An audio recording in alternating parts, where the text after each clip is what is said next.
Oh, frick! I didn't make coffee. Chat. No. Music. I'm gonna go make coffee. Be right back. Gonna go make coffee.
Yo! Alright. I have coffee and I have agua. We have agua coffee. Anyway. Torch. I haven't been here with you in chat for a long time, but I have my PPL check ride on Monday. Dude! Yes! Planning a cross country right now in chat. I'm so excited. Dude, that's sick. That's awesome, man. I gotta get on it. Dude, you know, Torch, there's a small municipal airport that's like 5 minutes from my house, dude. Sometimes I bet you guys can hear the planes flying over in the background. Yeah, I gotta get on that. I need to make more money. I gotta get on that. Okay. All right. What's this link? Flying's awesome. There's no other way to describe it. Flying is sick. It's so fun, dude. I love Torch. I don't know about you, dude. Sometimes, you just look out the window, you're like, wow. Wow, that's cool. Damn. Huh. Thanks. I'm flying out of M91 in Tennessee. It's taken 2.5 years. Yeah, but, dude, it's taken 2.5 years. But you can fly an airplane. That's pretty cool. Like, you can fly an airplane. Like, dude, it took a while for me to wrap my head around this. That, like, okay, because I've never flown on a small aircraft, believe it or not. I've only flown on jets, right? Like, passenger liners and stuff, right? They're not called that, right? So it kind of occurred to me. It was kind of a weird moment, that if you buy an airplane and you put it at an airport, you pay for parking, right? You pay for the FBO stuff, right? And you can just drive to the airport, get in your airplane, and fly somewhere. Just like you can get in your car and drive somewhere. But the airplane is way faster. Like, you could do that. You could do that.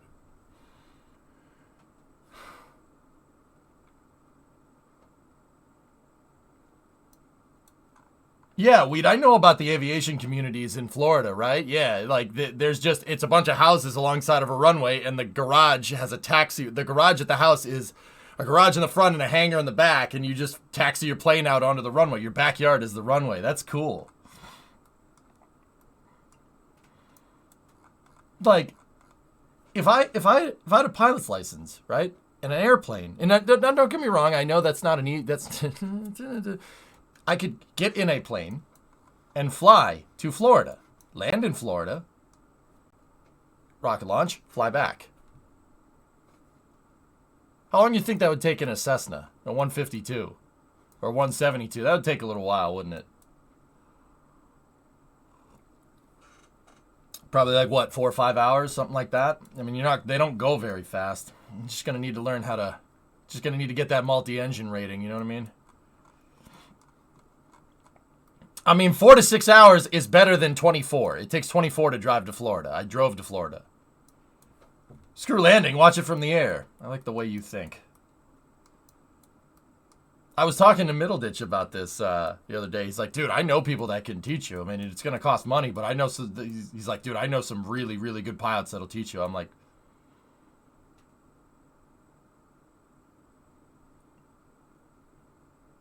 yeah, I kind of want an audience with those people. Yeah, 120 knots, Willie. Yeah, they don't go too fast, but Red Dead stream when? I actually installed Red Dead back on this computer on the second hard drive and Cyberpunk because I was going to try to take the 3080 for a spin, dude. Yeah.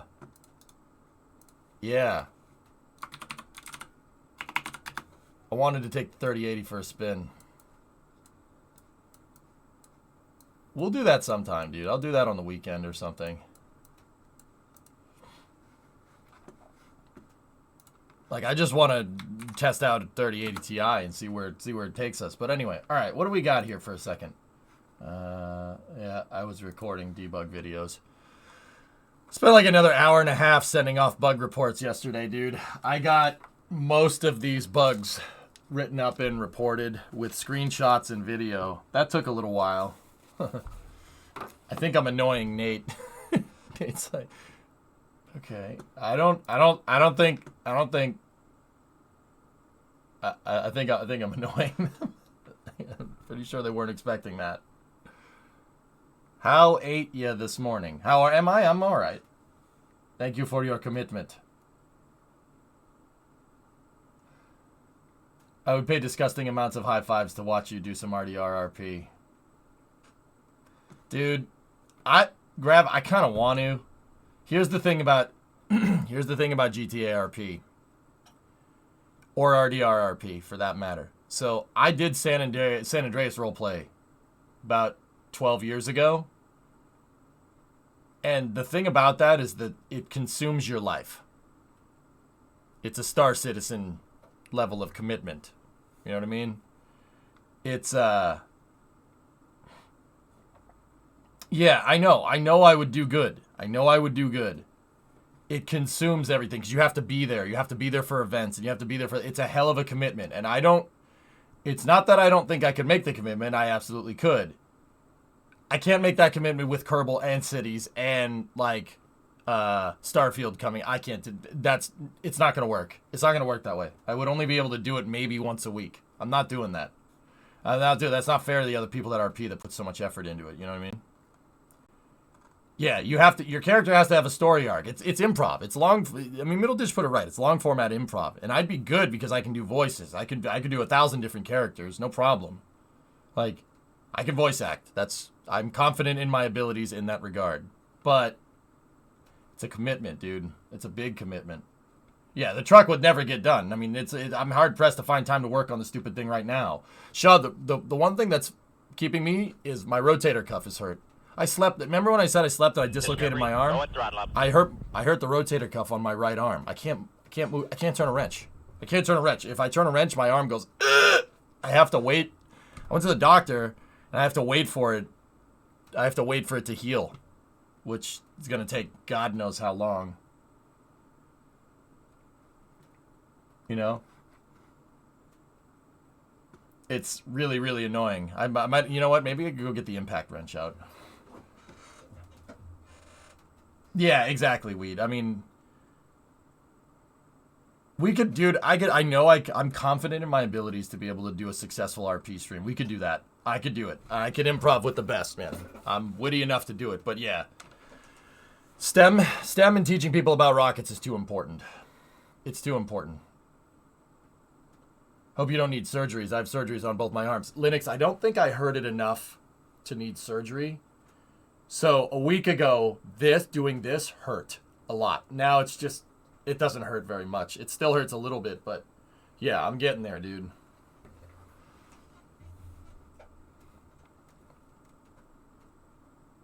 I'd rather blow up with Kerbal. You know what I'm saying? Anyway, let's look at Core's link. Did my doctor suggest any therapy?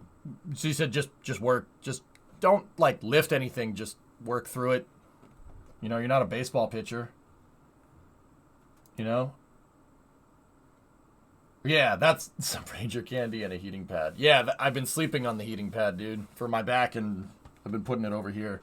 So, yeah, we should be okay. I mean, I went for a walk again today. Did another 1.6 miles before the stream. That's why I forgot to make my coffee, because I basically just got in from walking. There's, some people might find this a little weird, but there's no sidewalks on my street. Because I'm out in the sticks, there's no sidewalk. So you kind of have to play Frogger when you're walking around. Anyway. It's not the age, it's the mileage. Well, I mean, Willie, if we're going to speak in car terms, I have super low mileage, but I've been sitting. You know, a car with super low mileage that's been sitting isn't good either, you know? Ready to dive into the culvert. Dude, people come flying up this street, because it's a cut-through. I live on a cut-through street. Like, there's two roads that go like this, right? A main road here and a main road here, and my street goes like that.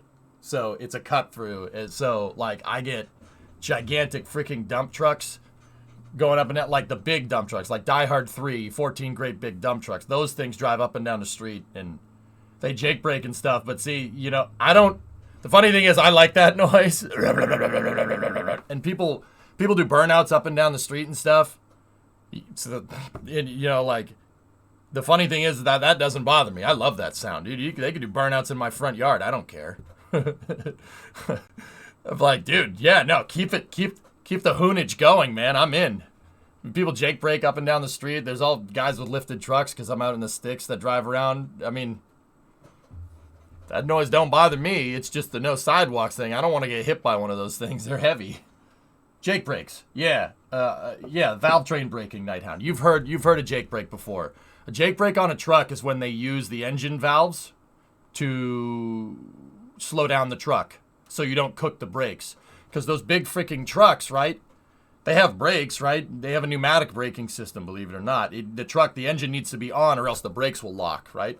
It's a safety mechanism for big trucks. But even then, those big trucks carry a ton of momentum when they're moving, like a tractor trailer, a dump truck, cement trucks especially. Don't frig with a cement truck. That's a lot of mass coming at you. And what happens is you can overcook the brakes. You can destroy the brakes. You put too much heat into the brake, it'll melt. Straight up. So what they do is they use the engine valve train. They use the friction of the. It's not friction, but they use the compression from the engine to slow the truck down. They can switch it's called the Jake brake, and when the truck slows down, you hit the Jake brake. It goes. I know that. No, it sounds like that. I swear.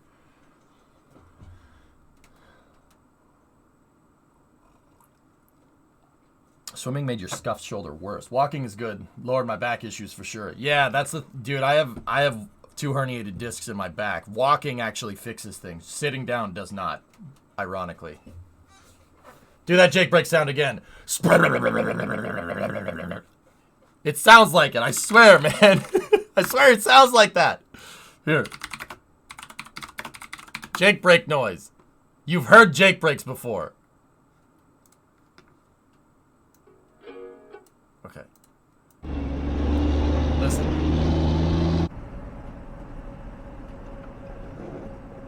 Listen.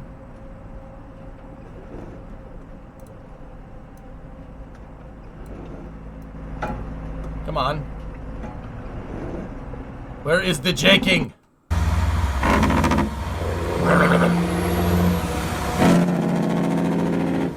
That's the jake.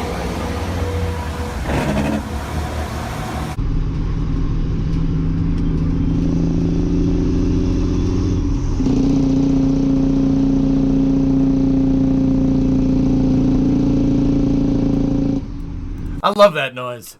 It's super freaking loud, but I like it. I like loud noises because rockets. It's compression braking, but for a big rig dead scum. Yeah, exactly.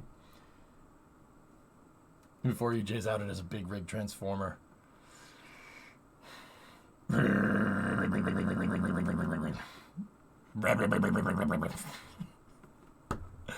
told you I'm a dork. Why don't you guys listen to me?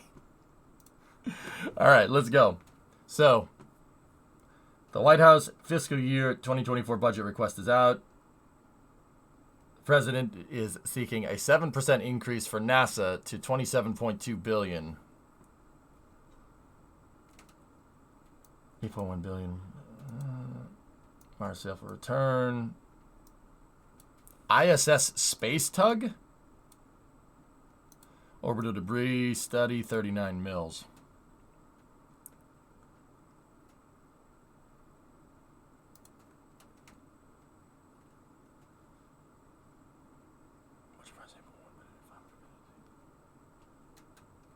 Good, good, good.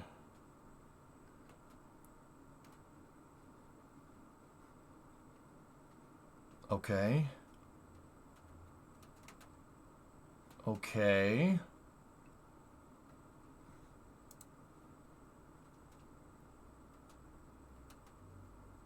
Oh, a deorbit vehicle for the ISS. Got it. Got it. Got it.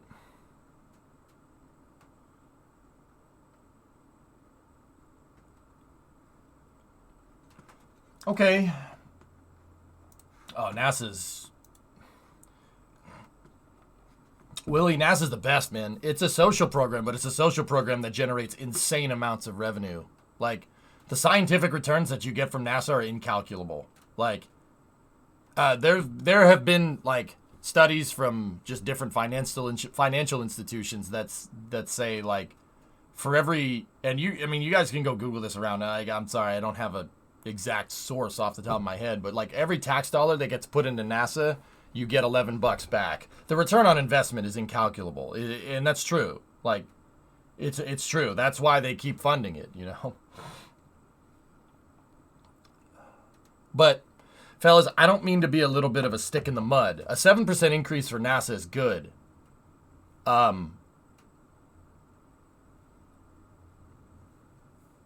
Yeah, that's the rate of inflation, guys. So it's not really bad, but it's not really good either. Like it's just a push. Which is, you know what? You know what? I'll take a push. I'll take the push. I'll take the push. That's fine. Push is better than no funding. You know, I'll take what we can get. I'm greedy. That's fine. Give me that. I mean, I wish it was like double that, but whatever. Hey, Merc, what's going on?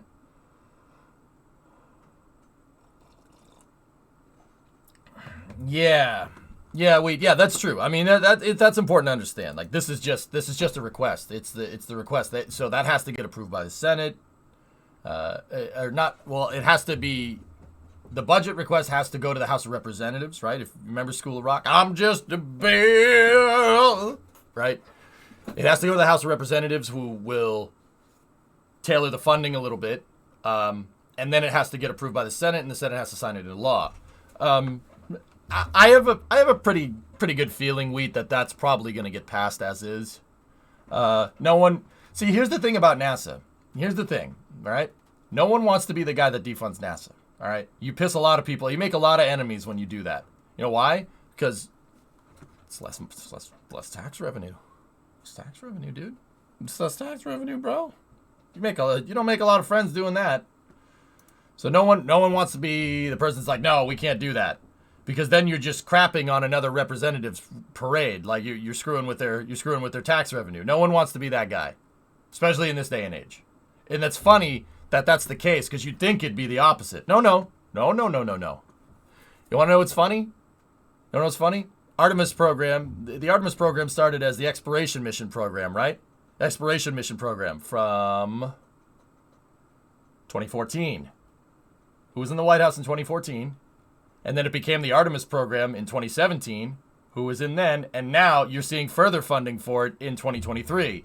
Interesting. It's almost like no one. That crap doesn't exist. It doesn't exist with NASA. People just want to keep doing it. You know what? Please, by all means. Oh man, Fabio, I returned those videotapes, dude.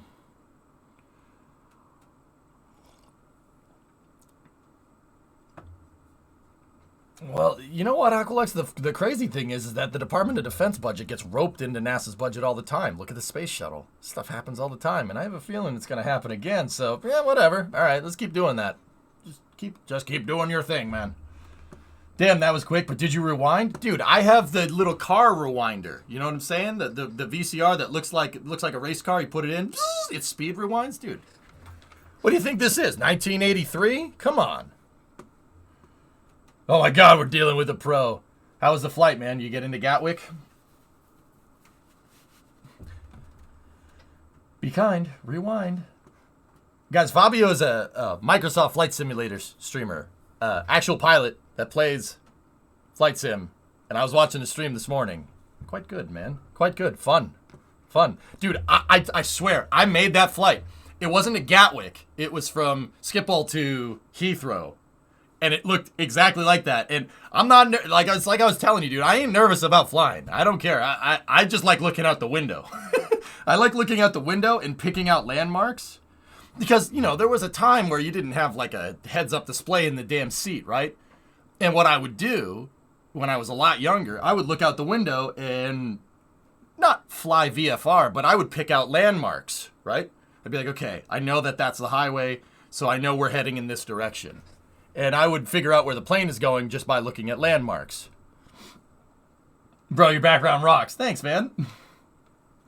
I did. Lovely flight to Amsterdam and back. No coffee house visits, though. Damn. Up front or in the back, dude. Yeah, no, that's what I do. That's why I like flying window seat. I can fly aisle seat, but I can't fit in the aisle seat. 6'4", man. What do you want? I have to buy extra legroom, and I'll gladly pay the extra money to be able to just sit normally, you know? Looks like there's a State of NASA from Nelson at 3 Eastern. Those State of NASA meetings, Novus, are always kind of just a, look at how good we are. NASA's the best place to work. I'll get the Cliff Notes again, dude. I've been just into Kerbal, man. I'm just really into Kerbal right now. That's not to say that I don't care either, you know what I'm saying? Yep. Anyway, you're making me want to fly, Fabio. You're making me want to fly. Oh, dude, did you actually? I actually built a pretty cool little plane in KSP, dude. Here, I'll show you. If you're a fan of old school plane design, you should fly. I'm not talking about on stream, dude. Here, check this out. Let's go into E mode 1. So check this out. And then, dude, thanks for the raid. I do appreciate it, man. Guys, go watch Fabio if you like good flight simulator streams. Guy knows what he's talking about. Teaches people how to program the FMS and stuff. It's really cool. Dude, I failed so hard at that. I was trying to fly around the Citation when Flight Sim came out, and I needed an actual CJ4 pilot to come in. He's like, yeah, you have no idea what you're doing. I'm like, I have no idea what I'm doing. Please teach me. Where is it? Where's my plane? Actually, you know what? I think we put it in the other save. Hold on. We watching OneWeb 17? Yeah, of course we are. We need to get you into Airbus? Yeah, but I don't like Airbus. Oh, I may have just pissed a bunch of people off saying that. Yeah, but I don't like Airbus. I like Beyond. I'm not talking in-game either. Oh, okay, good. eWorld's like, alright, fine, be that way. Nah, Airbus ain't bad. They're nice planes.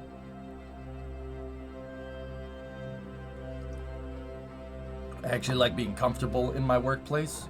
Yeah, but the heritage. Oh, God, not this thing. Dude, what a fuster this thing was.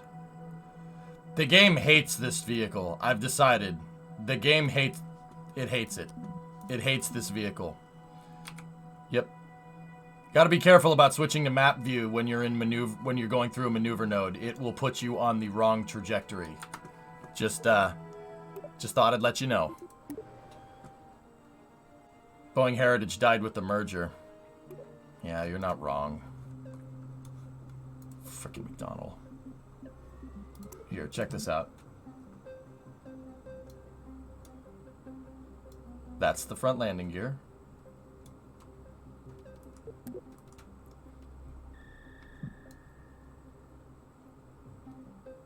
Dude, we made this. This is the first plane I made in KSP2. Fixed wing, or straight wing cargo plane, but I went with some C-119 boxcar action right here. So KSP multiplayer next month? Dude. When multiplayer comes out, man, dude, you can, like, here's the thing, man. This is what I like about KSP. Now, KSP isn't the best flight simulator around, but it's good enough to get the point across. And if you know how to engineer the plane, like, look, okay, so I made this plane right here out of a bunch of small wing components, right? You can see that there's a bunch of, see all the wrenches? It's made out of a bunch of your wings, but I gave the plane flaps. It has flaps. It has flaps, it has ailerons, and then if you go onto the wing, you could set deploy state on the wing, and I can trim the plane out. And then we have a trim, there's trim in the plane, but if you, also, like, there's trim built into KSP, but also, if you look, check it out. I have the beacons, we have the strobes, and we have the lights. I put all the lights on it. You could do all that. It's really cool.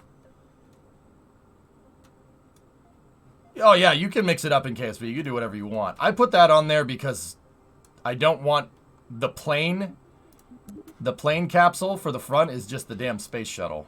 I don't want every plane that I make to look like a freaking space shuttle. So, yeah, dude, this thing has flaps. You can trim it. We got 4 engines here, 2 on each side of the nacelle. It's actually a really nice little plane to fly. It's not bad.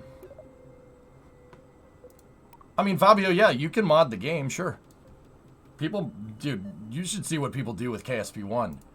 People put, dude, okay, so check this out. Like, in KSP1, here, I gotta give Kerbal a restart. It just hates that save for whatever reason. I think we have to rethink our Eve plans, chat, but that's another story. So,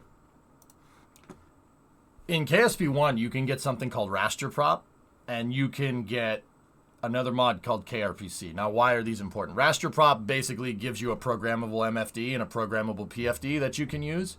That combined with a custom interior, and then KRPC on top of that. KRPC lets you write code in Python or wherever and put that into KSP. So you could have an FMS. You could code your own FMS for Kerbal if you really want to. You can get that hardcore with KSP1, and hopefully with multiplayer in KSP2, you can get that hardcore as well. What's wrong with the Eve mission? Jim, for whatever reason, it croaks the game. We get like 2 frames a second, and it's on the wrong trajectory. But can it do holds? It's a primitive heading hold system, dude. Sorry, totally ignorant on KSP. Yeah, don't worry about it, dude. It's all good. So, yeah, you can get pretty hardcore with it. I'm sure that modding community will go over to... That modding community will come over to KSP2 eventually. So, yeah, you can get pretty hardcore with it. Awesome about mods. Do you ever play Orbiter? That sim was made amazing by the mods. Tons of crazy use MFDs in there. Yeah, I played Orbiter. I haven't played it on stream, dude, but I played it. I mean, the shuttle has an FMS just like... I mean, it had an FMS in 1981, which is a little bit ahead of its time. I mean, but nowadays the shuttles, yeah, that's kind of the norm, right? Like, yeah, you have flight management system on the space shuttle, guys. It had that from the beginning, and fly-by-wire, which is, yeah, kind of ahead of its time. It had that in the 70s. It's pretty good. Successfully landed my first moon rover in KSP1. Happy, but it's only sandbox. Career I find is hard. Eddie, don't play career right off the bat unless you want a real challenge. Play sandbox, get familiar with the game, understand the game, and then go play career, you know?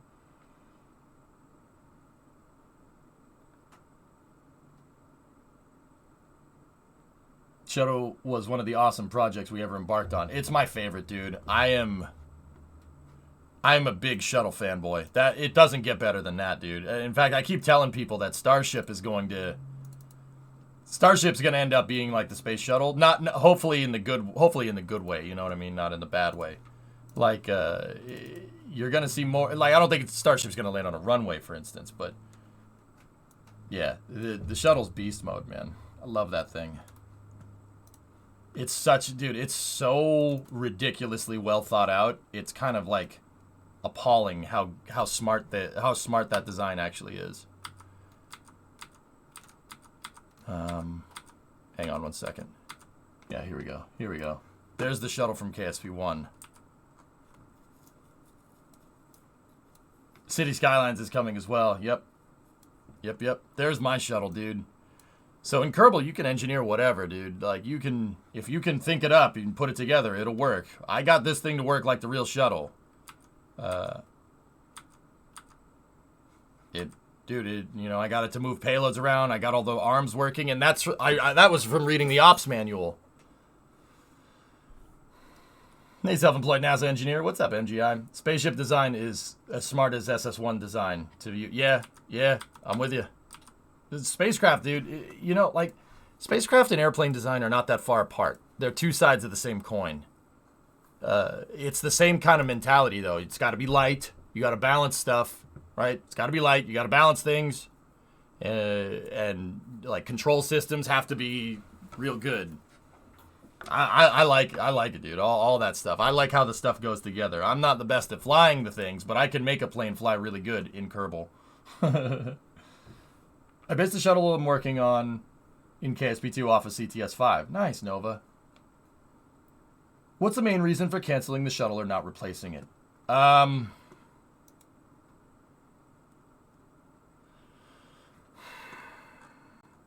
It's a long story, but it really comes down to just needing a new vehicle. You can only upgrade a 30-year-old design so much, and NASA didn't want to upgrade a 30-year-old design. They didn't want to make a new shuttle. The shuttle, which was the shuttle's whole purpose was to be able to figure out how to build stuff in space, right? And then send bigger vehicles out to the moon than what Saturn could for less the cost, right? It ended up not doing that.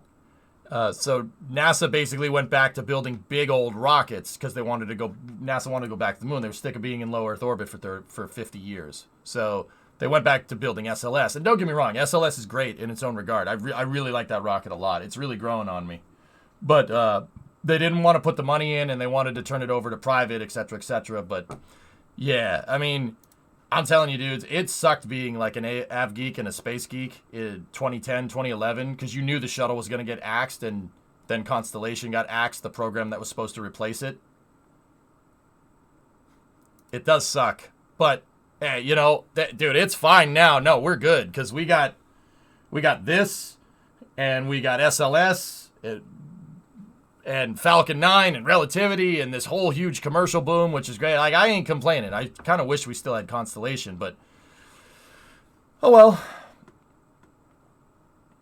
Yeah, the shuttle was, yeah, that's right. The shuttle was they were supposed to upgrade the shuttle and start building new orbiters in the early 90s. That didn't happen because of the Cold War, so they just kind of put NASA on life support through the 90s and made them do the shuttle mirror, and, you know, they were just like, oh, work with what you got. And they're like, we work with what you got is not a good idea. And they're like, it's fine. Just go with what you feel.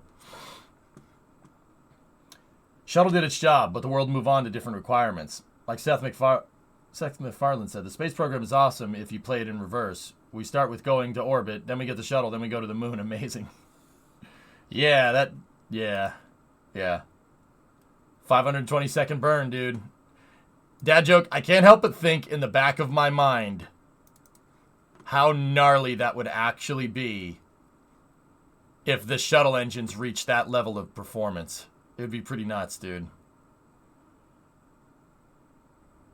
You still remember rushing to the television to watch Columbia land for the first time? I watch documentaries about STS-1 to this day. What a BAMF freaking mission. Like, what Bob Crippen and John Young did on that mission is pretty ballsy. Pretty ballsy. That is pretty ballsy. What's up, Bucket? Bucket! What's up, man? You watch the same documentary over and over again. I watch the same documentary over and over again on stream. There are other documentaries that I watch that I can't watch on stream because it's not public domain. No, BAMF. B-A-M-F. Bad Butt Mother Trucker. Went into debt to buy a VCR so I could record STS-1. It's a good mission. It's a good mission, dude. But anyway, Fabio, good talking to you, dude. I'm gonna settle in here and let's get to seeing what we need to see here. You know anything about Space Force? Yeah, bro, boy. What do you want to know? Yeah, sure. Guys, all right. I read all the dang bills. Like, I read all the dang bills that they put out. I just read them off stream. I used to read them on stream, but that makes chat all antsy and they're pantsy, so I don't do that. Ditto, gotta move on too. Thanks for streaming.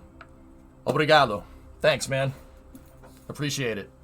Thanks for the raid. Yeah, John Young, dude. John Young is my hero, man. He's my hero. He was my favorite astronaut. I was bummed out when he passed on. Hey, Marcel. Cake Samaj.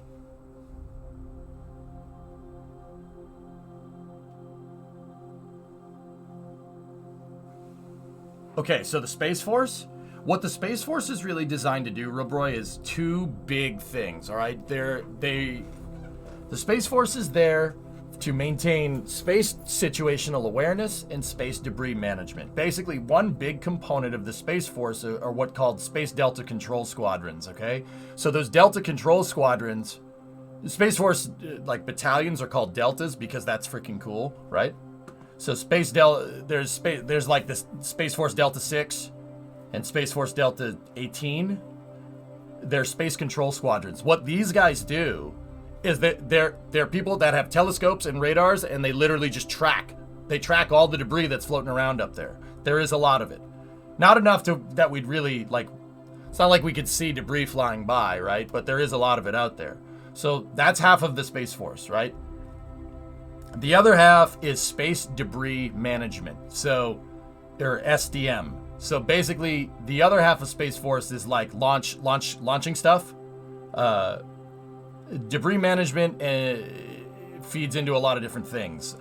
So like making sure that people don't, making sure that stuff gets disposed of in like proper disposal orbits, etc., trajectories, missions, stuff like that. And then the other part of the Space Control Squadrons, guys, so there's Delta 30 and Delta 45.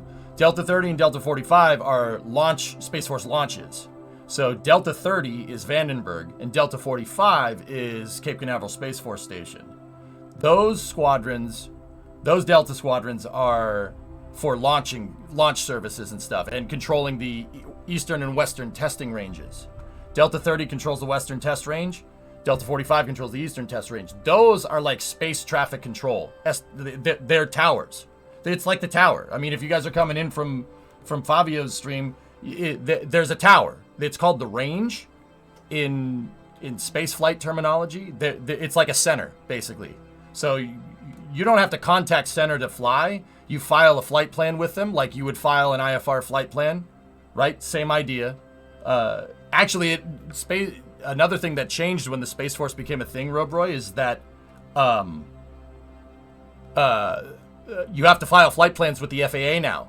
Yeah, rockets have flight plans, and to get the TFR and the NOTAM, Notice to Air Missions, and the temporary flight restriction, you file it through the FAA. They tried to consolidate it so it makes it easier to launch. They didn't deregulate anything either. They just consolidated and made it make sense, because you used to have to go through 1,000 different 3-letter agencies. Now you go through the FAA. So they file flight plans with the FAA just like you would with an airplane, which is actually pretty cool.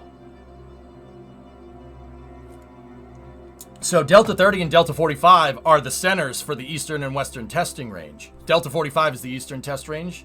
Delta 30 is the western test range. So that's Vandenberg and the Cape, right? So those guys are like space traffic control. They work on space situational awareness as well. Space control squadrons they work on debris management, but mostly it's space situational awareness. The other thing is, a component of that is national reconnaissance. So that has to do with space situational awareness as well. So spy satellites. Yeah, the National Reconnaissance Office, the NRO, something that officially didn't exist until 1996. But it's existed for a long time. The interesting thing, Roboy, about Space Force is that Space Force, the reason why they rolled it into a department of the Air Force, its own department, like the Marine Corps is a department of the Navy, the reason why they did that is, well, first of all, what the Space Force does, space situational awareness, space debris management, that's nothing that the Air Force hasn't been doing since the 60s. In fact, the Air Force had squadrons that were called Deltas, just like the Space Force does, right? It's the same idea. The fact that they rolled it into their own thing, the reason why this happened is because more people are launching more things into space. Enough to the point where, I'm not saying it's becoming a theater of war, right? But it's to the point where you need more funding towards situational awareness and space debris management. That's why they made it their own thing in 2017. Does Delta 45 include wallops? No. Well, Delta 45 cover the Eastern Testing Range, Squish. That's a little bit of a weird one. The Eastern Testing Range covers wallops. For a flight, you fly through the Eastern Testing Range if you launch from Wallops. But Wallops is a NASA facility. Chincoteague, the area south of Chincoteague Island, so Wallops, that's a NASA facility. It's not an Air Force base. It's not a Space Force base. It's a NASA facility. So NASA has the pads, but they still have to go through the Eastern Testing Range, the ETR for short. Same business, different place. Toto, they put it into their own thing because more people are launching things into space. It's that simple. That's the reason why Space Force exists. I said it when it was founded. I'll say it again. It's a damn good idea. It's really, really smart. Really, really good to have that foresight. It's very rare that you see the government have foresight like that. They usually wait until something's wrong, then do something about it, right? They had the foresight to know that space is an expanding sector. More people are launching stuff into space, so you have to be cognizant of that. And it's not like the U.S. commercial industry, which is exploding, right? Not literally. The market is expanding like crazy for demand for commercial space, right? So that was a really smart preemptive decision, believe it or not. Like, I'll say it once, I'll say it again. It's a good idea. And for Kodiak, Kodiak is part of the Western testing range. There's three principal testing ranges there's three principal centers or testing ranges that the U.S. Space Force operates. There's the one we hear about the most, so Delta 45, which is the Eastern Test Range. That's Cape Canaveral, Wallops. That's the one we hear the most about, right? And then there's the Western Test Range. That's Delta 30. But there's a third test range that people don't know, that not a lot of people know about. Do people know what it is? I'm curious. You know what the third one is? So we have Eastern and Western. What's the third one?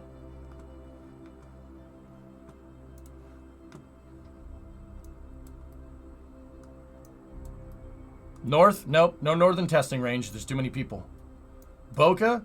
I don't know what Boca Chica is going to be under crunch, to be honest with you. I don't know if that comes into the play with the Eastern testing range. Eastern testing range is basically all here. That's ETR right there. Anywhere on the East Coast. The Western testing range is basically from the Bay down to San Diego, and it goes basically right here. Think about like a quarter of a pie slice. The last one is the Pacific testing range.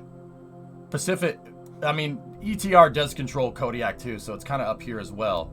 There's the Pacific testing range, which is out here. Somebody said it's Kwajalein. This is the Pacific testing range, is out here in the middle of the Pacific Ocean. Yep. Cuba or Puerto Rico? Cuba, we don't share airspace with them per se, for other reasons.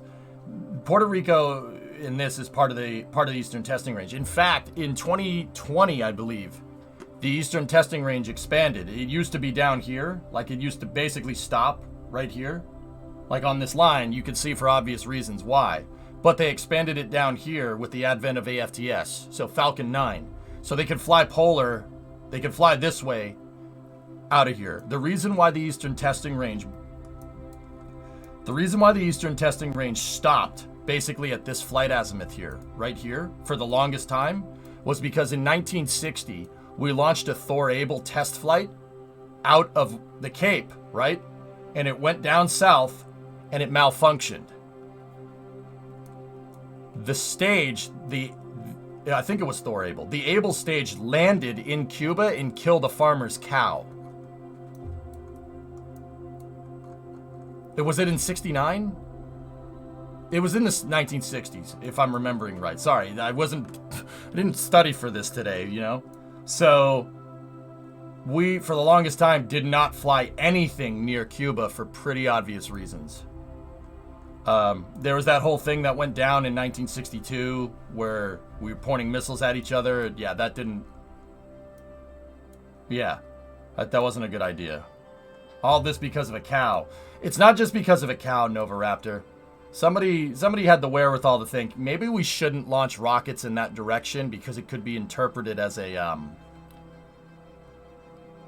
missile, especially if it lands and kills somebody's cow. Yeah, let's not do that. That's a good idea. That was a good idea at the time, but you know, nowadays it's not that big of a deal. SpaceX has flown multiple missions right over Cuba, and yeah, they seem to be cool with it. So let's just leave it at they seem to be cool with it. The 3D printed rocket Zymus didn't launch yesterday. They had problems controlling their propellant temperatures, dude. Yeah, problem controlling propellant temperatures. That happens when you're using full cryogenics. That happens. Couldn't get it right. They're gonna go on Saturday. Here, let me check next spaceflight.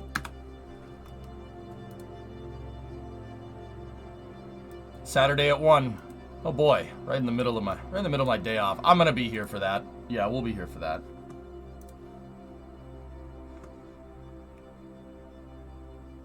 Yeah, Marcel, exactly. That's why we said maybe we shouldn't roll the dice with that. But yeah, we got Falcon 9 OneWeb 17 in a little bit, guys. But here, check this out. So let's go into engineering mode 2. I started a debug save last night to kind of compile all the glitches that I've been messing around with. But dude, I don't know what's going on with this save, but it is busted. This save is very, very broken. I don't know what it is about that transfer vehicle that the game doesn't like, but it really doesn't like it. So we might have to go and rethink our Eve transfer. It is not bussin', Freedom. She ain't bussin', that's for sure.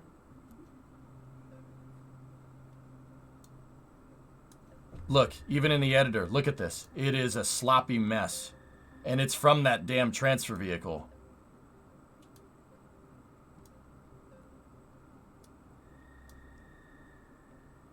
Something is very wrong with this save. It is not healthy. And I need to...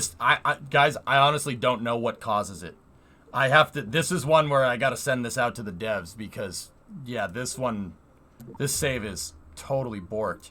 And it has something to do... Maybe it has something to do with the debris or whatever. Let's, Yeah, see, there isn't any debris. That's the problem. I guess the transfer vehicle needs to be redesigned. Dude, if I try to control this thing, it straight up croaks. So I might load... See, fix trajectory to Eve. Let's load up autosave 1, see what happens.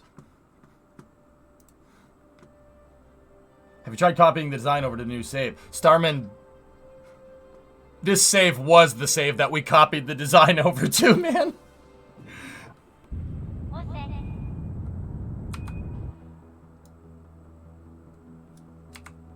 Dude, this thing is so totally broken.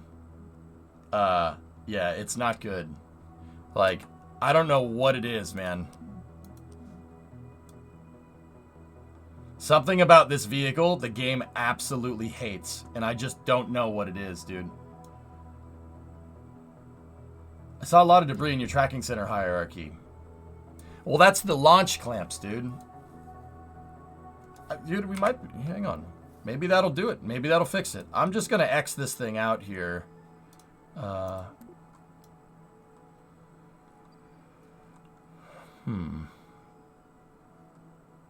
And I'm going to keep this save here. I mean, but dude, we are getting absolutely caca frames. It's pretty bad. I don't know if we can check the part count of this vehicle.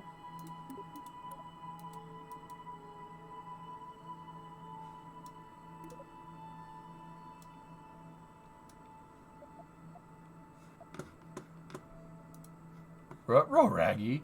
Senior, what is this? Senior Ferrari technical figure has resigned. One of Ferrari's most senior technical figures has resigned and already been linked with joining a rival Formula One team. Ferrari's head of vehicle concept, David Sanchez, a highly regarded member of the team's technical organization, has reportedly resigned. The team did not wish to comment. Dude, they forced Binotto out. They forced Binotto out, Hellfish, and I said that was the stupidest thing you could have done.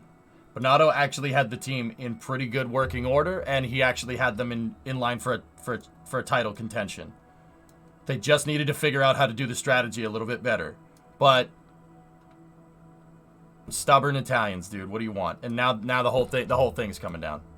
So enjoy another 5 years of mediocrity, Ferrari. Have fun with that. I like Mattia. I think he did a good job. I said it at the time. I mean, his strategy calls were kind of stupid, but you know what, dude? I was watching Drive to Survive, and I watched that Monaco race again. And at the time, I was like, why would you double stack Monaco in 2022? Why would you do that? That's the stupidest thing. But if Mick doesn't crash, Ferrari gets 1-2. Double stacking, if Mick doesn't crash, they win the race easily. That Mick binning the freaking car in Monaco screwed them. Like, it screwed them. Totally screwed them. Did we use any Kraken tech for this craft? No.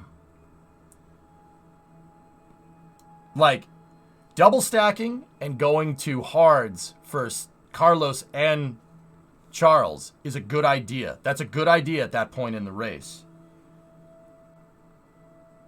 So that's why Ferrari Academy dumped him. Dude, you know what, Hellfish? Looking at it in retrospect and kind of revisiting it, I think you might be right. I think that's why they got rid of him. He screwed them in Monaco. He screwed them. Like, dude, that double stack is a good idea.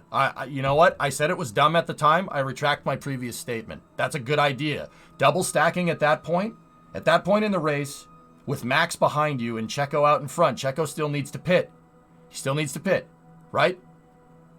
That's a smart idea because he still needs to pit and you're out in front of Max. You would have been fine. They would have been totally fine. But Mick crashed the car. They bunched up after the safety car. Checo pitted, right? He pitted during the safety car. Mick screwed them. He screwed Ferrari, like, badly. And I'm kind of like, damn. I didn't really realize that at the time, how quickly that sequence of events happened. But, yeah. Ferrari Academy never dumped him, apparently. He left on his own terms after losing the Haas seat. Interesting. I mean, the double stacking that quickly, Neon, was a mistake, I will say. But it still would have worked. The point is that I think a lot of Ferrari strategy was, they're decent ideas, but they're just bad luck. Just bad luck.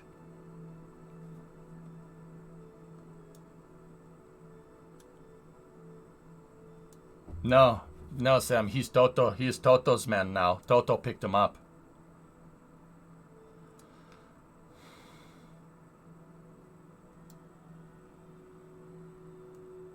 Dude, I couldn't believe it. I sat there and watched that.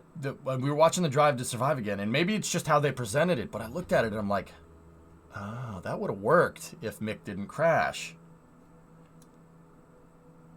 I mean, people want results. You know, they hire a new guy and they expect results in a year or two. That's not how building a Formula One team works. This stuff takes years to get right. It's funny.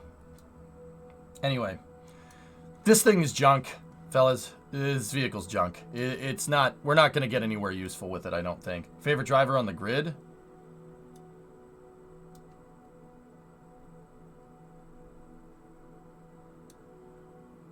I don't know. I don't really have a favorite.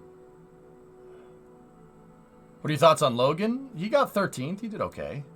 Yeah, I'd say Alonso. Alonso's a good... Hooch, that's a good call. Why is the vehicle junk? It doesn't fly straight. Fellas, something is wrong with this engine. That nuclear engine. The way I'm attaching it is drifting it to one side. Look. So look at it like this. All right, let's pause the simulation for a second. Look at it from this side.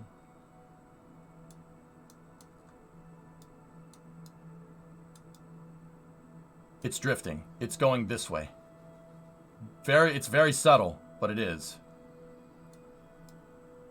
Try to center my view as much as we can. Right there. Look.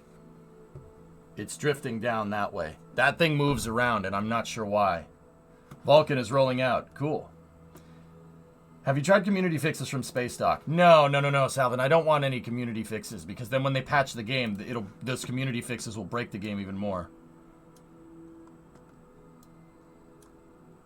I think we need to rethink how we're doing transfer vehicles. Assembling a transfer vehicle right now is not working for us.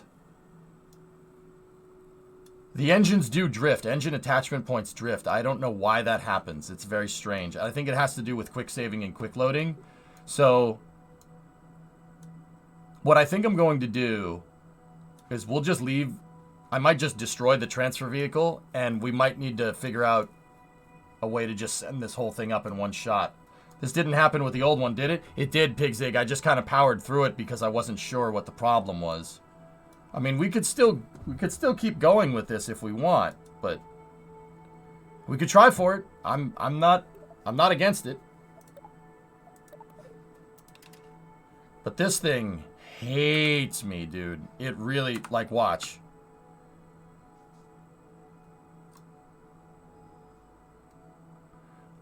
I know that physics-less parts drift around, guys. Physics-less parts drift around if you quick save and quick load.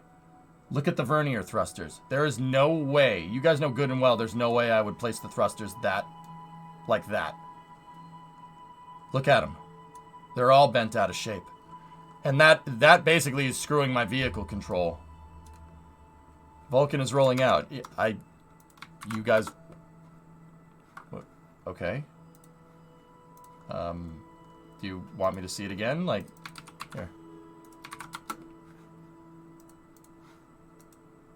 Nice. Nice. Oh, that's a nice rocket, man.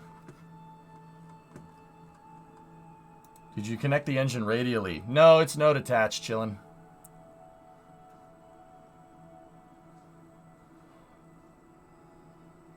I mean, parts drift in KSP1, Jazos, but I've noticed that physics-less parts drift in this, which is weird, man. I didn't know you saw it already. Have mercy. Fortunately for you, Zay, I am a generous god. No, yeah, no, I saw it, dude. I'll be honest with you, I'm kind of bummed. I'm kind of bumming about this, man.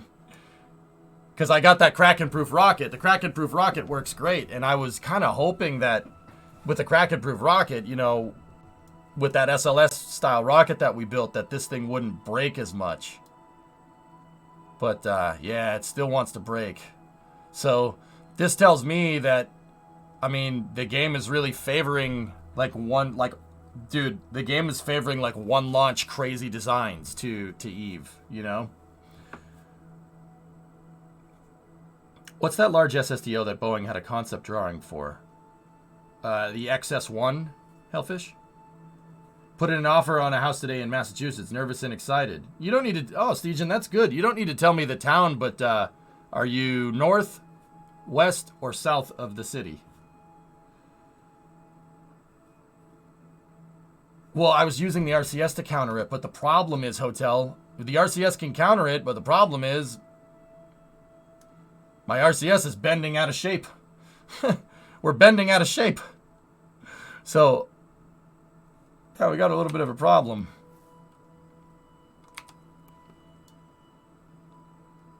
I smell Apollo Venus.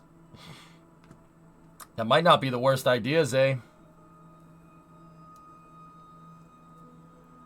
Discovery, go at throttle up. Hey, Luke, 44 months. So, yeah, guys, I've been trying not to be down in the dumps about this, but yeah, I think we're asking too much of KSP right now. Here, we could...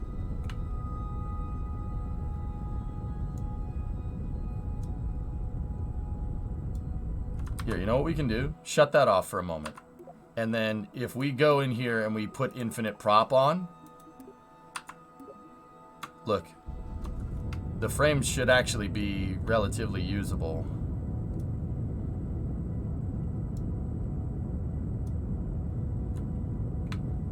No, Neo, it has to do with quick saving and quick loading. And now the interesting thing is quick saving and quick loading actually drifts parts really badly in KSP1 as well. I don't know, it's just how it loads the craft when the craft is under, not under acceleration, but when it's orbiting. Its relative position. That's why they put the physics easing in KSP1, because that's what it does.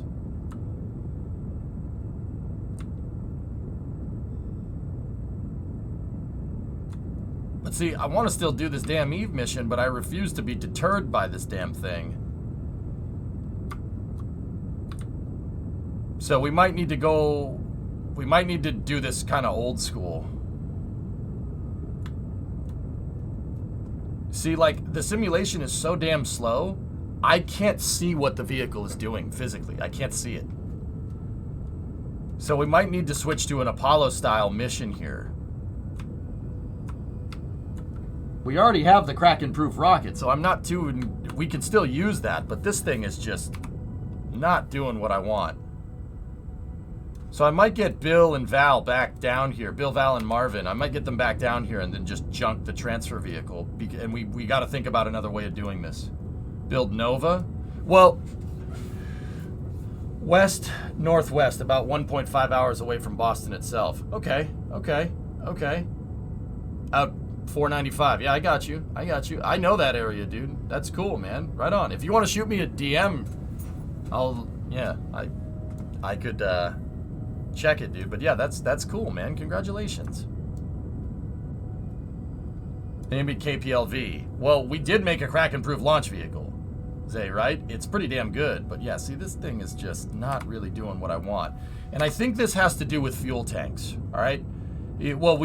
I know. It's the fuel tank. So all these stupid tanks here are causing a problem. So you're 59 minutes to launch. Yeah.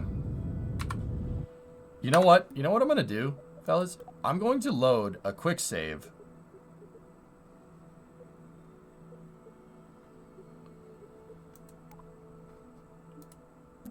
Let's load a quick save before we sent Bill and Val up and just go with that. I will say this, for KSP, quick saving and quick loading and the load times between scenes are fantastic. Yeah, see? This just has the transfer vehicle, but look.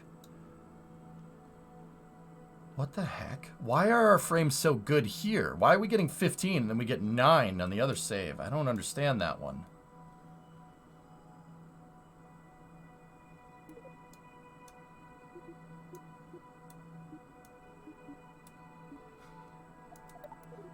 Maybe it's the pod. Maybe. It might be the pod, dude. We might have to remake it.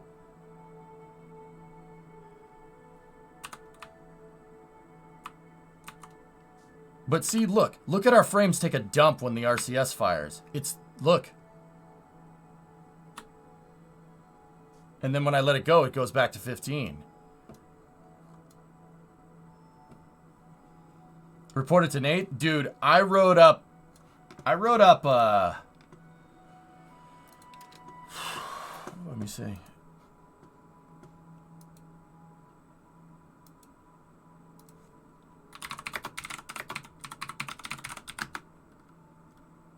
Okay, Steegen. Yeah, I know where that is. Mm-hmm. Yep. Yeah, okay. Good, man. We'll wrench, man. It'll be a good time. I'm serious. Well, I'll bring my tools up there in the truck and we'll wrench on it. It'll be fun, man. It's not thrust physics, Zach. It seems to be fuel drain that's boggling down the simulation right now. So you know what? Let's just save. Let's call this plan B failed. Go to plan C. Just make sure. Okay, cool. So what I'm going to do now, guys, is we'll leave the transfer vehicle here if we want to. But yeah, you know what? Now that I'm really looking at that, it's interesting that we loaded that quick save because now it looks like the pod is the issue. Sounds good, considering we get it, of course. Steegen, write a note. Write a note to the seller. Not even kidding. That's what worked for me. Write a note. Write a note basically saying we're not a corporation and we want to start a family in your house. Or no, we're not a corporation. Dude, I'm serious. That's what got us my house. We wrote a letter to the sellers and say, you know, we're not a corporation. We're not some hedge fund or something. We're just regular people. And, you know, I actually said in the letter that I'm going to use the garage every day. I will use the garage every day for my business, just like you do. You know, we want to start a family here, etc., etc. That worked. That's what did it. I talked to the sellers after, and they were like, "Yeah, we didn't want to sell it. We didn't want to sell it to some, you know, hedge fund or whatever."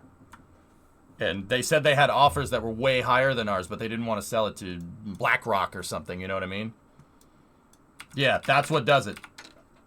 If you can send a letter out, do it. It's kind of frowned upon. You're not really kind of supposed to, but do it. No, I straight up told them, like in the letter, I told them about what I do. I told them about how I work on cars and I want to make an office in the garage. Like I told them all that and they were like, "Good. You're going to put that building to use. Good." And I'm like, "Dude, I'll put it to more use than what you're doing right now." My realtors told me that you're not really supposed to do that, but we did it anyway. I guess it's one of those things where you kind of just be like, you shouldn't, but.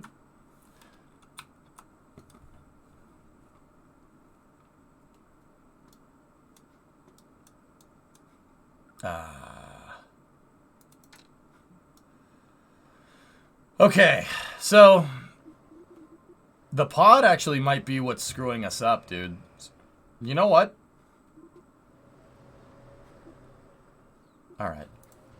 We might need to design a transfer vehicle that's way simpler. So, oh, there's the airplane. Dude, we're getting terrible frames with the airplane.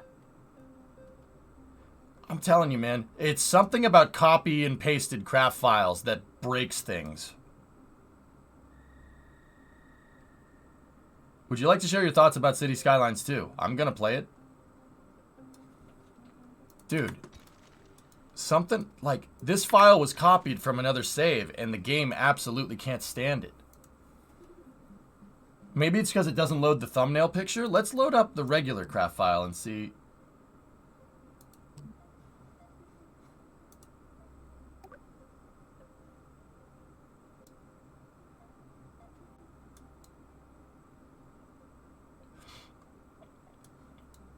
Linux, there's some kind of code that the game doesn't like from copying craft files. Even Control-C, Control-V, I'm pretty damn sure. Because my frame started going to crap with that pod when I put the pod in. Yeah, see what I mean?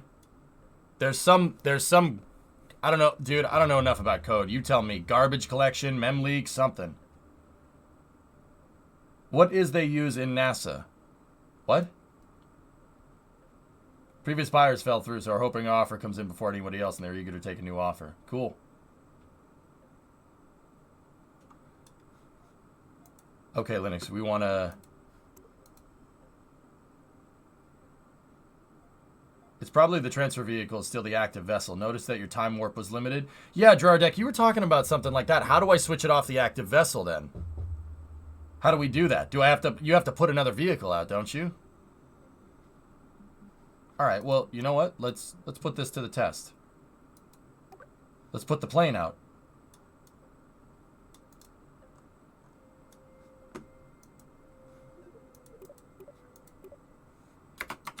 Which K100 save 2. Save that, right? And then we will quit game, save and exit.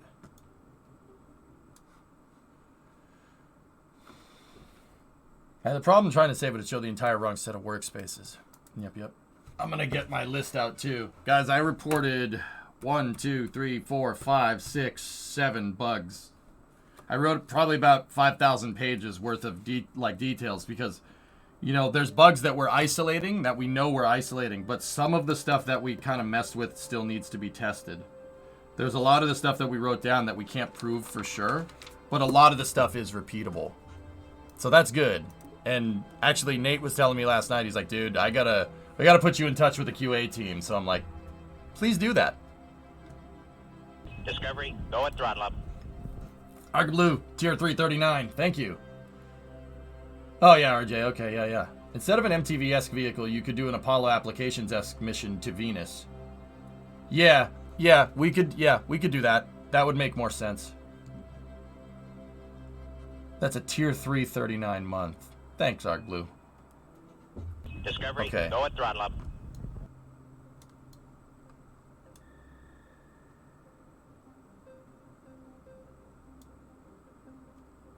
We're getting slightly better frames, Linux, but it's not good. Let's try putting the vehicle out. JDG, I'm fine with that, dude. I want the game to do well. Like, what? I don't know what you want me to say. I want it to do well. And there's a lot of work to do. And I don't know if they necessarily need help. I mean, SpaceX Audio is online. Thank you. Go boy, 68 months. Popplestone, you can do that in KSP1. Yeah, you can fix craft, but it is a little... Dude, even that's a little bit buggy. Yeah, just saying it'd be cool. Yeah, that'd be nice, man. I mean, if they would... I'll be honest with you, fellas. If they did do something like that, I might shorten the stream time up just a little bit so I could, for like a couple of weeks, so I could really get in and just debug the trash out of the game and then go back to streaming like hardcore. If they wanted to do that, I would do it. Yeah, absolutely. But I don't know if they want to. I mean, that ain't my decision, man. And I don't want to overstep either. All right, so this is good. We're getting nice smooth frames. Let's recover the vehicle, go back. We got a first stage on a landing zone today. Let me see.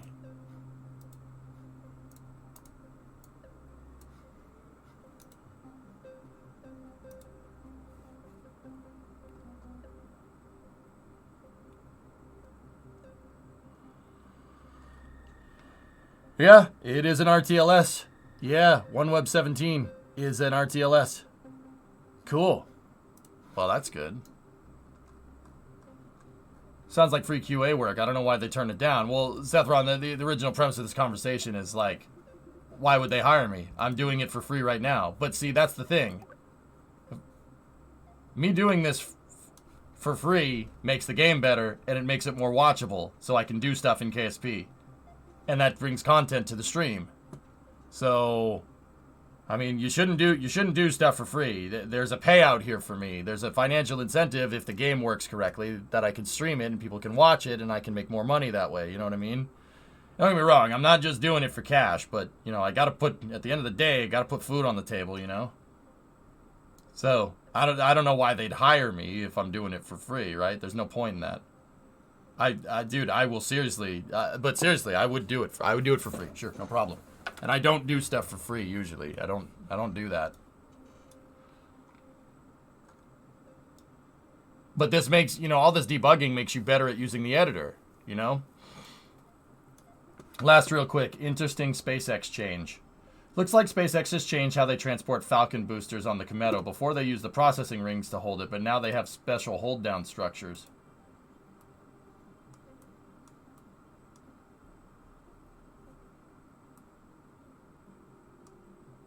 Thomas, it's probably because they're short on processing rings because they got so many damn Falcon 9s. Discovery. Yeah, I see it. Interesting. Hey, Lewis, 2-month resub. Thank you. So, yeah, this is just a laggy mess, dude.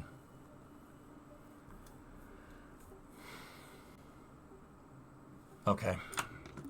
All right, we have a save in case we want to go back to the transfer vehicle, but...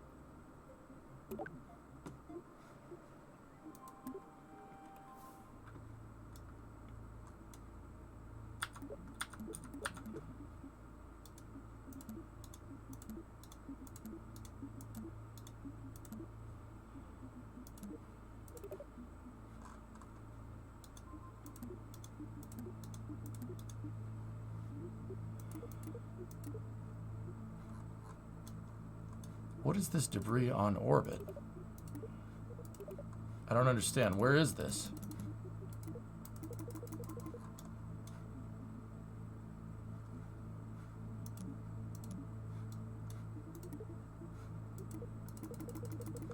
There's debris here that's not on orbit around Kerbal. That I can't destroy and I can't focus on.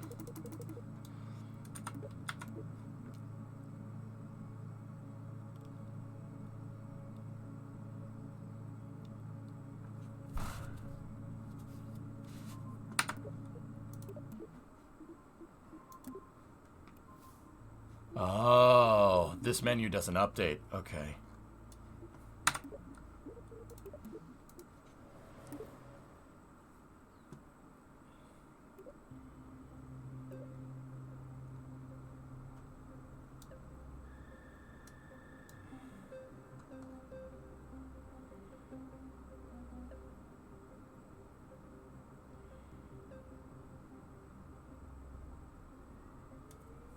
So weird, man.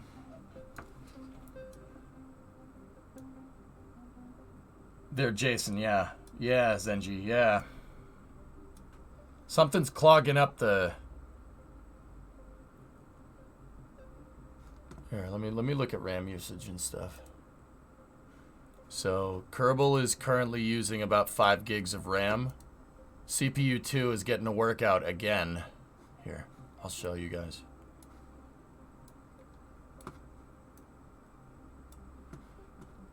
CPU 2 is getting a workout. There's virtually, I mean, dedicated GPUs. Yeah, okay. 9.5 gigs. I mean, whatever. That's utilization 32. There's a lot of visual stuff that's being cached right now. And CPU 2 is absolutely just, yeah. Even sitting here in the VAB, no simulation. That's just cranking on that processor. The way KSP is coded, it's always CPU 2, CPU 4, and CPU 6. It's always those three. And then some stuff is offloaded to 0 and whatnot. Interesting.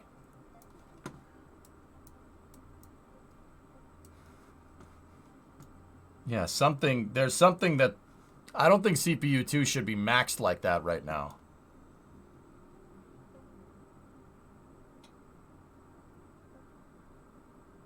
Pretty sure Windows controls which threads it goes to. Yeah, maybe. Discovery, go at throttle up.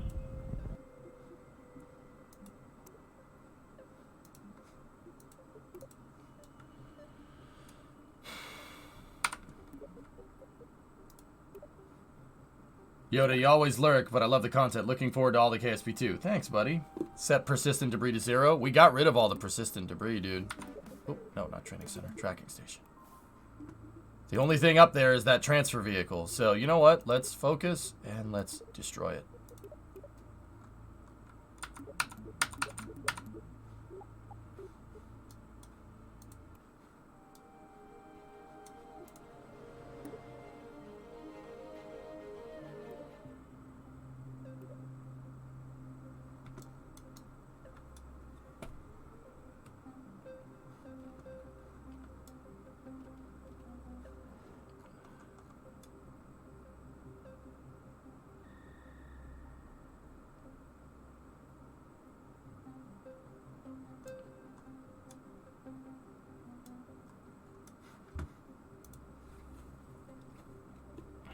Why would it do that? I mean, you got to have real-time persistence, I suppose, because of multiplayer, right? But why would it not unload the ship? It's definitely still simulating that craft when we're in the VAB working on a different craft.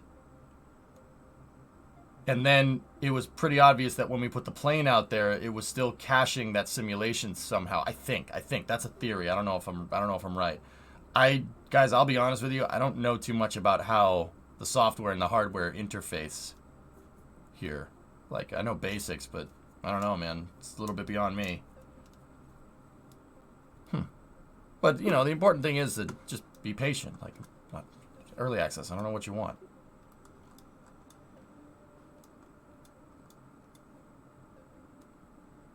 Sounds like a possible memory leak. I don't think it's necessarily a memory leak, Imgran, but I mean, I don't know if you'd call that a memory leak, but it's not, it's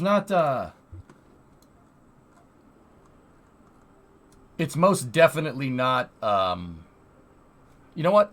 I want to check something. Load up the plane. Let's see what happens. Yeah. Nope. Crystal clear. Crystal clear.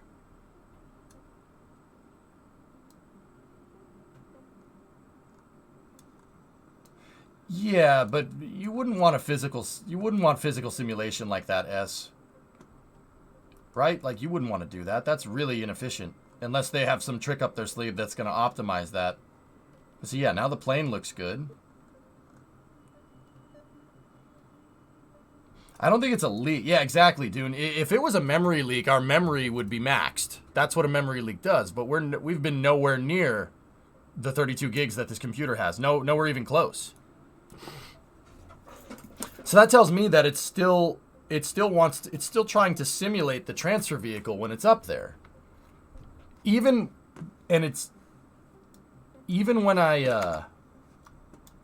I switch off of the transfer vehicle and we go and launch the plane, like, I guarantee you, if we put the plane out there right now, the frames are going to be crystal. Yeah. See what I mean?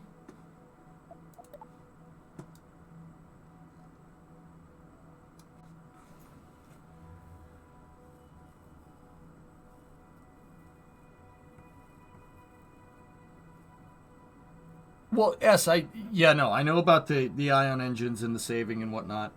Yeah, no, I know time zoom and whatnot. I get that, but you don't need to do a full vessel simulation like that if you're gonna leave and go back to the VAB. It should be what's the right term, guys? Uncached. You should uncache that, or cache the simulation to memory, right? And you could pretty much extrapolate where it's going by how it's accelerating.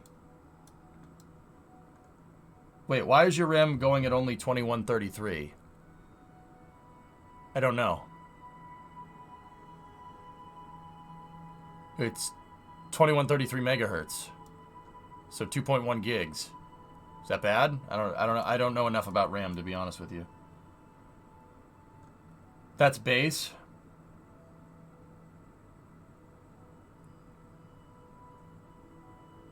Cash me outside. How about this? Did you enable XMPP in BIOS? I don't know what that means, Linux. I'll be honest with you. XMP will put it to 3200.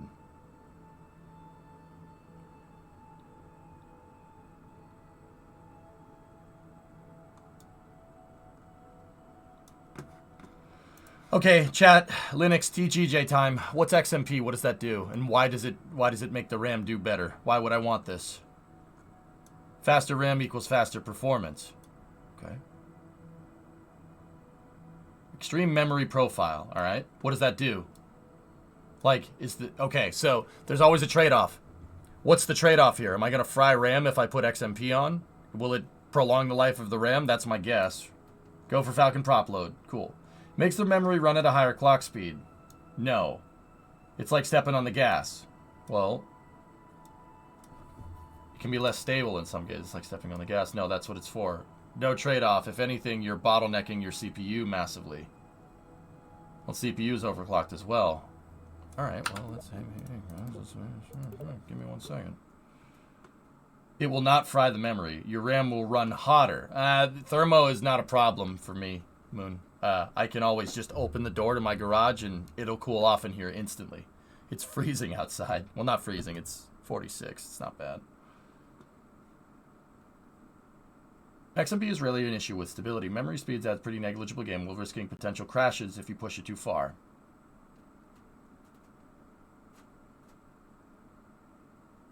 That's cool, Foz.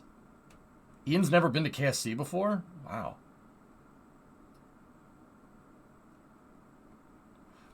Guys, I can't have this. I can't have my computer crashing, so we'll test that out later, but that's good to know. Thank you.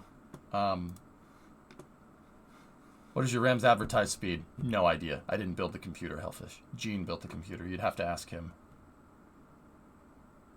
XMP is essentially safe overclocking of the memory. Okay. Need more dedicated WAM?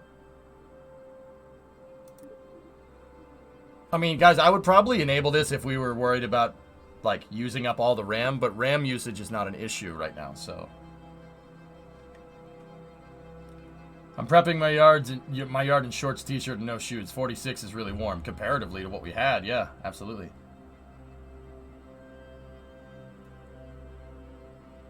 Oh, okay, likes. Yeah, yeah. There's no trade-off. The motherboard BIOS RAM is set to the lowest megahertz by default, which is why you have to enable XMP to enable it to run at advertised speed.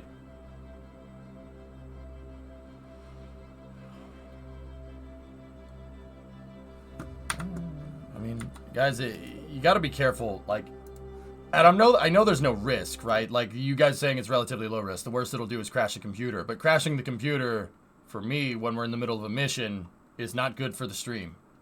Because the computer crashes and people go, oh, crap, I have stuff to do, and leave. I'm not even kidding. That's why streamers are so hesitant to change their hardware. Ever. You know? I don't want to be running this Eve mission and then have the computer take a dump already on top of Kerbal being really hard to play right now. Does that make sense?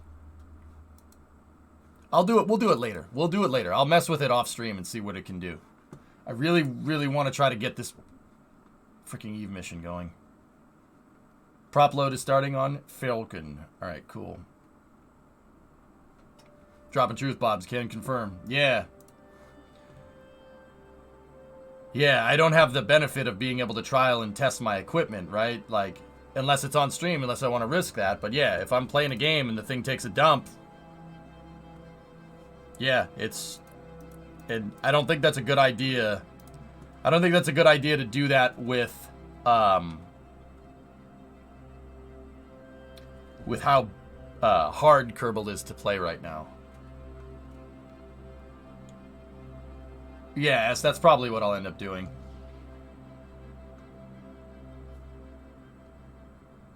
Yeah, okay, Ando. It really shouldn't make it crash, but I agree. It probably won't help performance much. Yeah, yep. Cool. Well, that's good to know, guys. Thank you for teaching me that.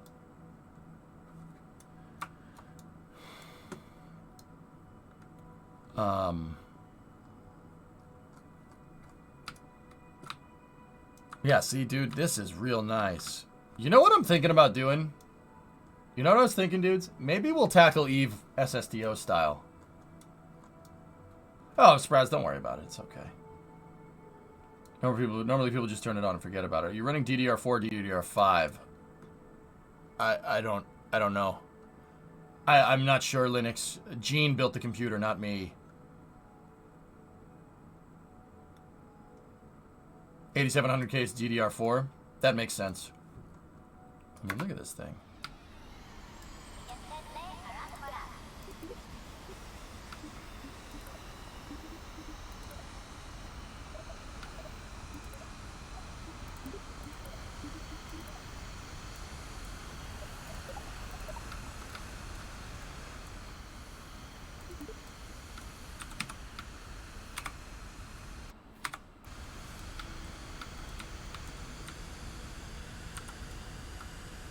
Yeah, this thing flies great.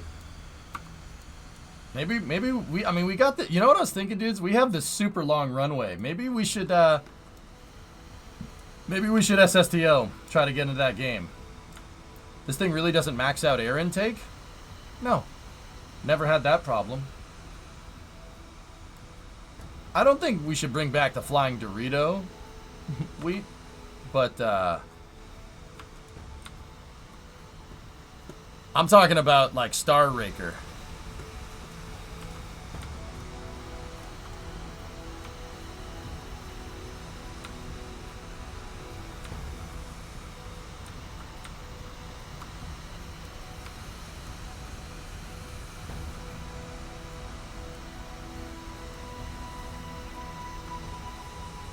I'm surprised it doesn't with all the RAM intakes you have. Yeah, I'm not sure, dude.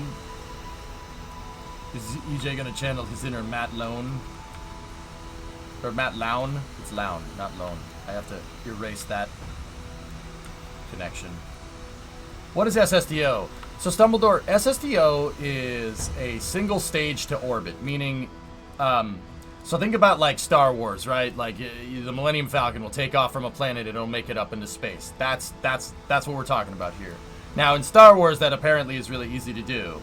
But in Kerbal, it's hard to do, harder to do, and then in real life, it's nigh impossible. So, you basically no staging. You launch something and it goes up into space. Now, there's two types of SSDOs. There's a vertical takeoff SSDO, which means you launch a rocket and it makes it all the way up into space, right? And then there's a horizontal takeoff SSDO, which is basically like it starts like a plane on a runway and then it makes it all the way up into space that way. Is there a way to limit how big an individual procedural wing can be? What do you mean limit? Wingspan is the thing that you want, Pop Bear. See, like with this plane, dude, that's why the contrails are so ridiculous. I made a bunch of procedural wings. There are a bunch of procedural wings that are kind of stacked on top of each other. And the reason why I did that is because I wanted flaps and an aileron. Yeah, Bob. Well, yeah, that's the reason, dude. A little bit of chat delay there. That's why it's made out of small wings. So I would have flaps.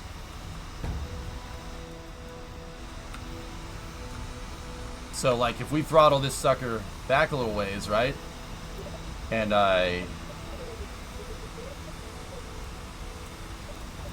we deploy that, deploy that, deploy that. Now we have flaps. I mean, we don't have a lot of deflection from the flaps, but they're still there.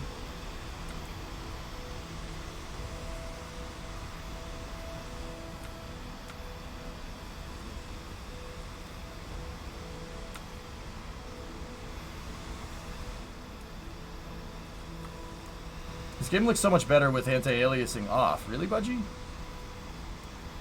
Well, anti-aliasing is a really that's a really graphics card intense process to run.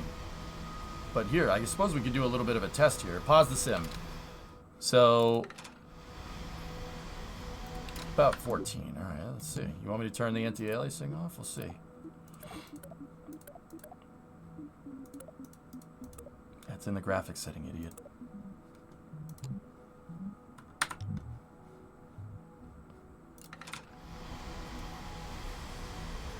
I'm not really seeing that much of a difference, dude.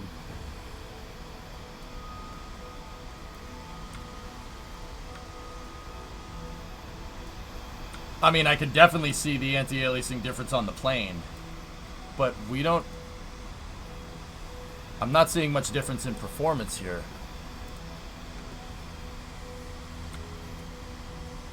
So, okay, guys, what anti-aliasing? See the stepping that's going on the flap right there? I don't know if you guys can see it with the encoder. See the stepping? See, it looks like steps instead of a smooth edge. That's aliasing. Anti-aliasing uses something called MIT mapping to get rid of that. It basically smooths out the edges. That's a super graphics intense thing. Nice plane. Thanks, Fergs. Yeah, you can see the anti-aliasing on the horizon pretty badly right there. If we turn on AA, right? If we turn it back on, go to graphics, put it back on 8X with anisotropic filtering, right? That stepping isn't there. See how smooth that line is in the horizon?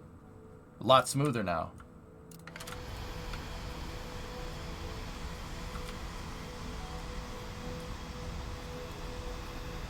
Well, dim it, yeah, that's true. But if we pause, like I said, if we pause the sim, this is a good, pause the simulation, this is a good indicator of the graphics load that my graphics card is going through right now. I.e., absolutely nothing.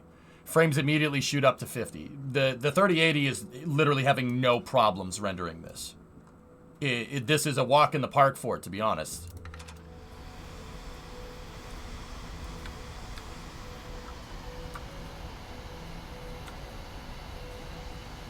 Yeah, damn it. That's what I've been trying to explain to everybody since this game came out. Everybody comes in here and says, "Oh, the frames are terrible." It's not. No, it's not It's not graphics rendering. The rendering is no problem. You can run this on a 1070. It's the simulation. The simulation's unoptimized right now. That's what it is, man.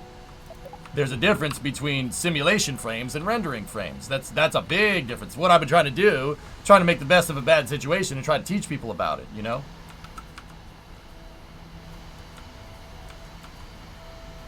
The shading does need a little bit of tweaking, dude. It's because the scatterer is still under construction. But then that's right from the developers. The scatterer is still... They're still working on the scatterer. So, like, you see how the terrain looks, like, super shiny and washed out? They're working on that. It wouldn't be washed out in reality.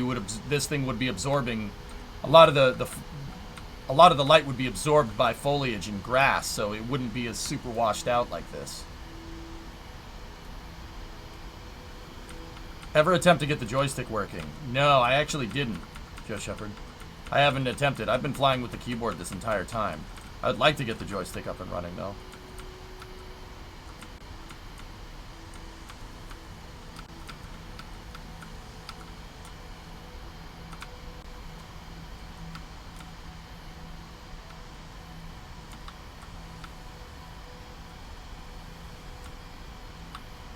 How many hash marks do we have there? 10? Oof.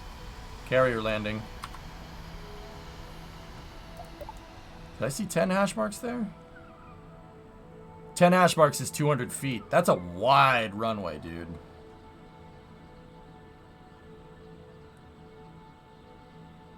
Navy moment. Have you seen any news on the patch release? It's probably going to be next week, Rongrim. Yeah. And, fellas, I did look into what's going on with the layoff thing. The technical director for KSP2 got laid off the other day, and don't worry, it's really not that big of a deal. I talked to Michael about it, and the community manager, he basically said development's ongoing. Yeah, it's just part of the tech layoffs that pretty much every tech company is having. They can't afford that guy. And that's what he said in his thingamajigger. So they said development of KSP2 is still going. Yeah, that they have nobody else at Intercept got you know. That's right, Aqualux. Yeah. Yeah, it kind of sucks, dude, but that's economic conditions, dude. That is in no way reflective of KSP, you know what I mean? That's just the economic conditions, man. Like, I don't know what else to tell you. Kind of sucks, dude. Yeah. Yep. I mean, don't get me wrong, like, I'm sure the dev team is bummed about it, but yeah. Yeah, but Mike said the development will be continued, so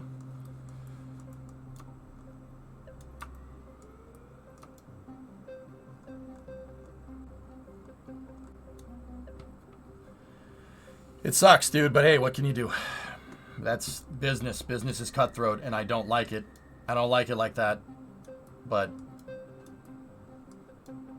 I would rather retain technical expertise like that if I was running a business. And I'm not saying this is what they should do, and I'm not saying I know more either. I'd rather retain technical expertise and try to build something better and end up going bankrupt trying to go build something better. But then again, that's why I'm not a businessman. No. The technical director. No, Nate's still there. Dude, the entire dev. It's only one person. Only one person on the dev team. But yeah, their KSP2 development is pretty much undeterred, which is good. That's good. But yeah. Anyway, I wanted to talk about it on stream. People kept asking me about it, so I looked into it. Yeah, everything. They're gonna keep going with Kerbal. That's it. There's nothing else to really report. But yeah, that sucks. But hey, it is what it is, dude.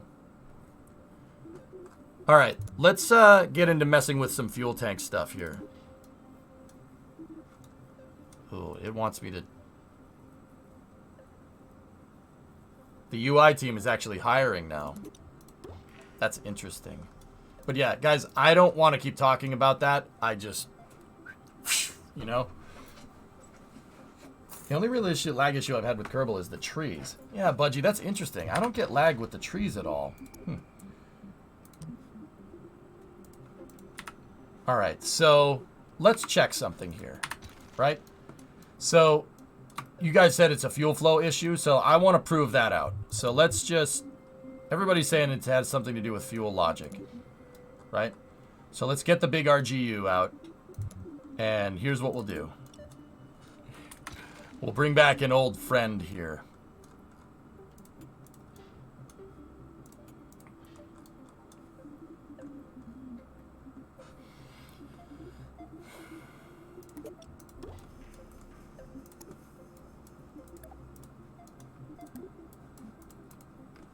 We'll bring back an old friend. I'm interested to see how this pans out. Okay, so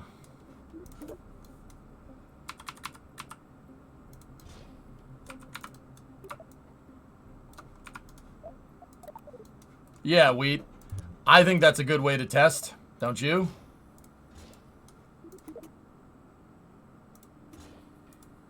Why not?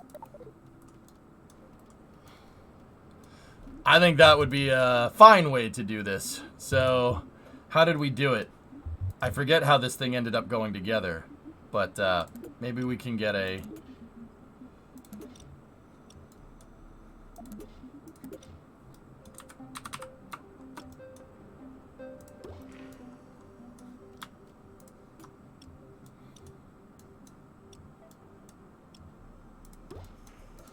All right, so... No, that's a scam! This lifted rocket guy, this is like... EJ knows nothing about rocket science, dude. This is an old school design from 2012, like the earliest thing, dude, because people needed to... we're trying to figure out a way to get bigger things into space. Dude, this is... 7x7 is... Let's just say that 7x7 is a really good way to test fuel flow dynamics. And we'll leave it at that. So, what I ended up doing was something like this.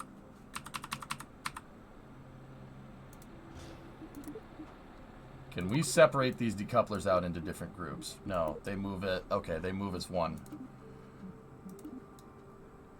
Oh, spero che tu stai bene. Bene, molto bene, Shakifa. Come stai?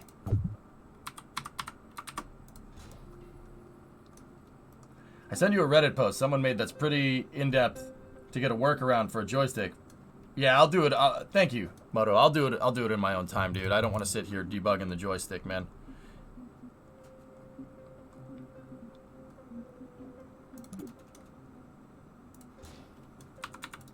So what we did to get this working, well, yeah, we got, this is going to be, where are those mainsails at? This is going to be a little bit egregious here. No, not the mammoth. There we go. Mainsail hype.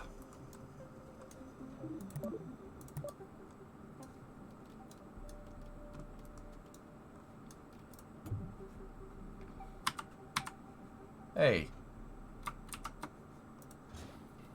If I wanted you to connect up there, I would put the mouse over there, game. Jeez. We actually need a decoupler in here.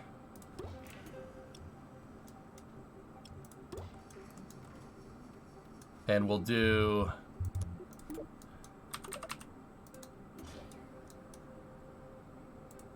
Oops.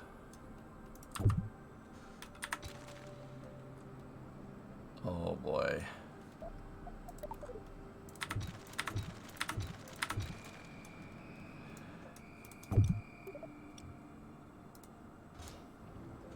There we go.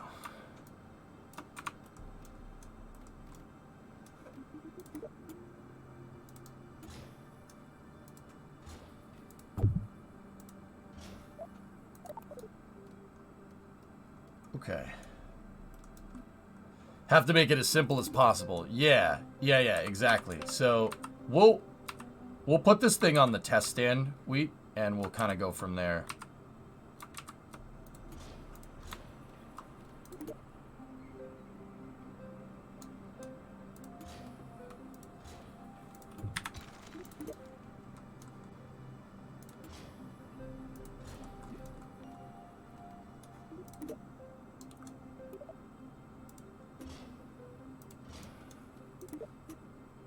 So what I'm gonna do here, this is just basic, right? So dude, this lifter didn't even, back in the day when I built it, I didn't even put nose cones on it because you didn't need to in the early aero sims. The early Kerbal aerodynamic sim was pretty bad. You didn't need to really mess with it. Yeah, you didn't need nose cones. That didn't really make a difference. So what I'm gonna do here is we got 3 motors, right? And this one should just cross feed from here, okay? Pretty straightforward stuff. Let's test this. And we have disable cross feed from all the tanks up top.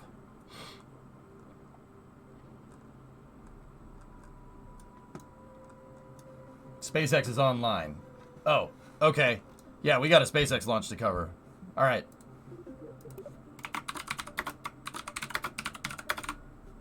Fuel flow test 1. All right, guys, we'll do this on the other side. Let's go watch a rocket launch. We got an RTLS mission here.